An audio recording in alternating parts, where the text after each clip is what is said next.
So we're going to take a look at how could you make the same tag styled in two different ways. And for my example, I'm going to use the H2 tag in this website. I have two different H2 tags.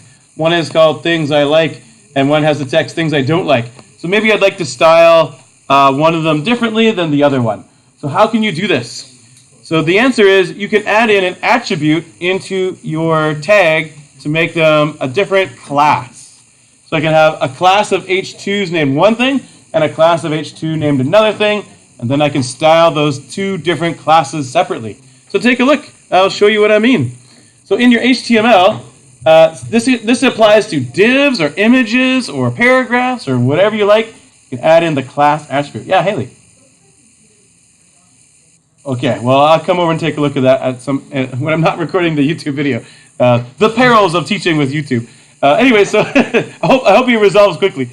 So I'm going to add in an attribute into my H2 tags because I wanted to make them different.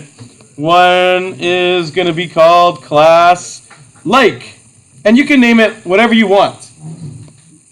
I could put in any word in here, but I'm going to add in a class. So this is the H2 tags for things that I like, and then I'm going to add in a class equals hate. So this will be my hate H2, my like H2, and my hate H2.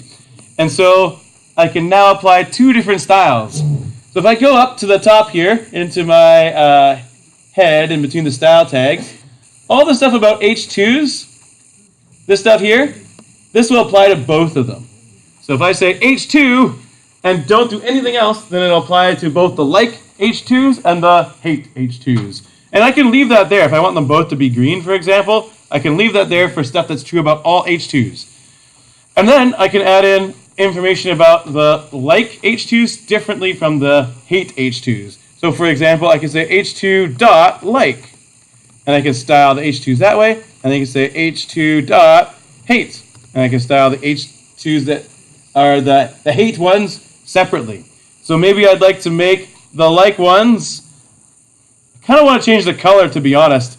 So I'm not sure if I'm going to leave the generic one here, but maybe I'll make the like ones green. So I'll say color green. But I want to make the hate ones red. So I'll say color red. So now I'll have one styling this way and one styling that way, depending on the class that I've chosen. So if I save that and go and refresh, or I'll just view it again, you'll see that I have two different H2 tags now. They're both H2s, but they're styled differently because they have different class. I'll just quickly review that one more time.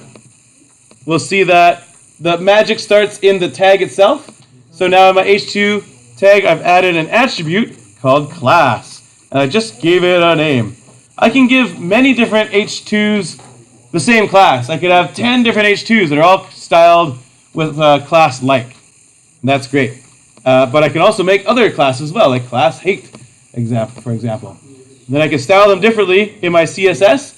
I can just select the name of the tag and then put the dot, like a period, and then the name of the class. So that's what makes these ones different from the other ones.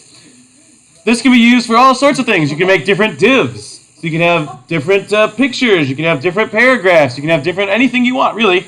And I think this will work out well. For those of you who are done and you're looking for ways to make things even more interesting, you can try out making the same tag styled 2 or 3 or 5 or 100 different ways. All right, thanks everybody.